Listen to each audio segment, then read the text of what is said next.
Good morning student. Exercise 5.3 हम solve कर रहे थे। दो सम हम कल सॉल्व कर चुके थे। उसके बाद क्वेश्चन नंबर थर्ड को देखिए आप।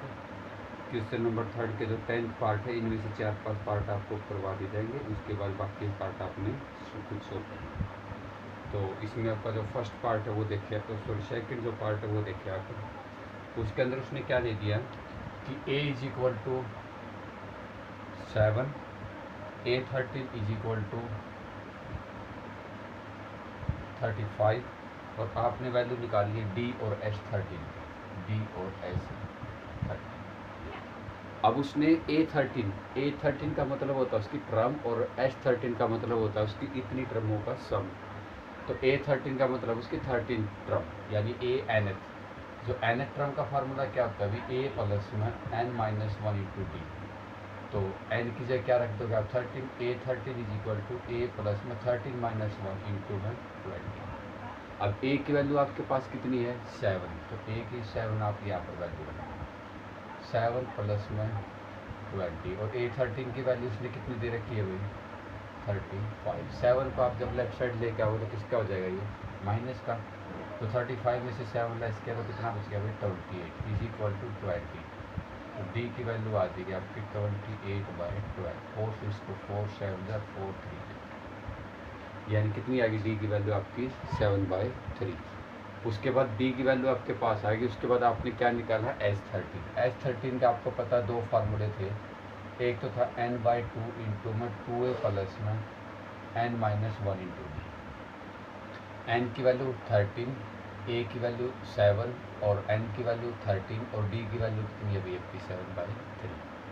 और एक फार्मूला इसका ये भी था A13 is equal to n/2 into में a प्लस में an। तो आप इसी फार्मूला भी आप यहाँ पर अप्लाई कर सकते हो। n कितना आपका 13/2 इंटू में a7, an कितना है 35। तो ये आ जाएगा 13/2 इंटू में 7 और 35 कितना होता है 42। 2 से इसको कैंसिल कर दोगे 21 और 13 की क्या कर दोगे आप यहाँ पर मल्टीप्लाई कर दोगे। उसके बाद क्वेश्चन नंबर हम सोल्व कर रहे हैं अब फोर्थ पार्ट। A3 गिवन है 15 के equal. A3 is equal to 15 और S10 है 125। S10 दे दिया उसमें 125। आपने वैल्यू इसके अंदर निकालनी है D और A10 की। तो A13 का मतलब nth टर्म। तो A3 को आप कैसे लिखते हो a प्लस में 2d किसके इक्वल आ गया 15। और S10 को कैसे लिखोगे आप 10/2 इंटू में 2a प्लस 10-1 इंटू में 90 इज इक्वल टू किसके आ गया 125। 2 से इसको कैंसिल करो तो कितना आ जाएगा 5 को जब आप राइट साइड लेके जाओगे तो कहाँ चला जाएगा ये डिवाइड में। तो जो आपकी फर्स्ट इक्वेशन है वो क्या है a प्लस में 2d इज इक्वल टू 15 और यहाँ से क्या आएगी भाई 2a प्लस में 9d इज इक्वल टू 5 उस साइड जाएगा डिवाइड में 25। अब इन दोनों इक्वेशनों को आपने जो थर्ड जो चैप्टर है उसके अंदर भी किया था। इसके अंदर एलिमिनेशन मेथड, सब्स्टिट्यूशन मेथड और क्रॉस मल्टीप्लिकेशन मेथड से आप a को इक्वल करके आप इनकी वैल्यू निकाल सकते हो। इसको मान लिया इक्वेशन फर्स्ट और इसको सेकंड। तो फर्स्ट को आप किससे मल्टीप्लाई कर दोगे 2 से, ताकि हम a और a क्या कर दे इक्वल। तो 2 से मल्टीप्लाई करें तो कितना आ गया 2a plus 4d is equal to 30। ये minus cancel 5d is equal to minus के 5 और d की वैल्यू कितनी आ गई आपके पास है -1। अब आपने इसके अंदर वैल्यू किसकी निकालनी थी d और A10 की वैल्यू आपने इसके अंदर निकालनी है। d की वैल्यू आपके पास मिलती है। A10 को आप कैसे लिखोगे A10 होता है भी a प्लस में 90। अब a की वैल्यू आपके पास कितनी है, सॉरी a की वैल्यू अभी तक अपनी नहीं निकली है। d की वैल्यू आपके -1 आ गई। d की वैल्यू यहाँ पर रख के आप किसकी वैल्यू निकाल सकते हो a। तो a प्लस में 2 इंटू में -1 इंटू में 15। तो a की वैल्यू आ जाएगी आपकी 70। तो a की वैल्यू आप यहाँ पर रख दोगे, d की वैल्यू आप यहाँ पर रख दोगे। तो दोनों वैल्यू रखने के बाद आप a और d की वैल्यू निकल जाएगी। तो वो वैल्यू उसके अंदर रख के आप A10 की वैल्यू निकाल सकते हैं। उसके बाद इसका कोई एक और पार्ट हम सोल्व कर रहे हैं। इसका जो 8th पार्ट है वो सोल्व कर रहे हैं। an is equal to 4। ए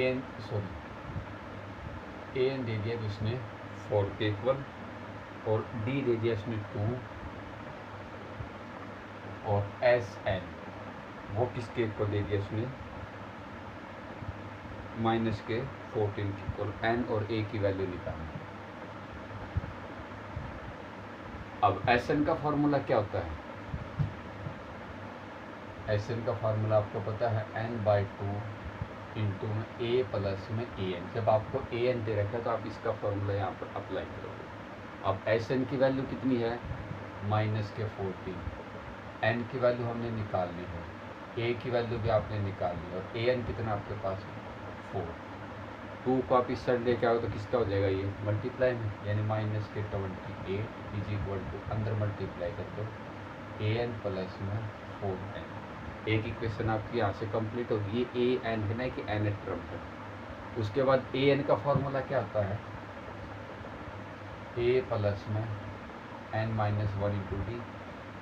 अब ए एन की वैल्यू कितनी है आपके पास? 4। ए की वैल्यू नहीं पता, और एन माइनस 1 डी की वैल्यू 2।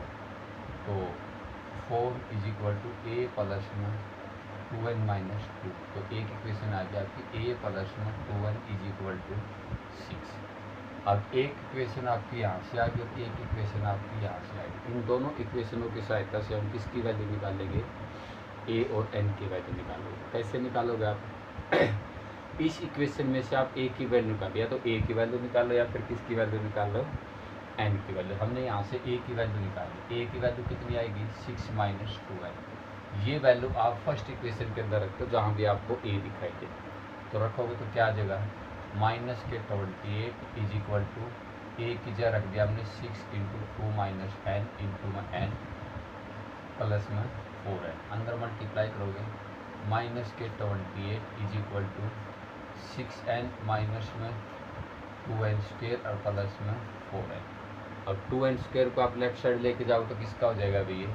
प्लस का। 4n और 6n कितने हो गए? 10n। माइनस के 10n और माइनस के 28।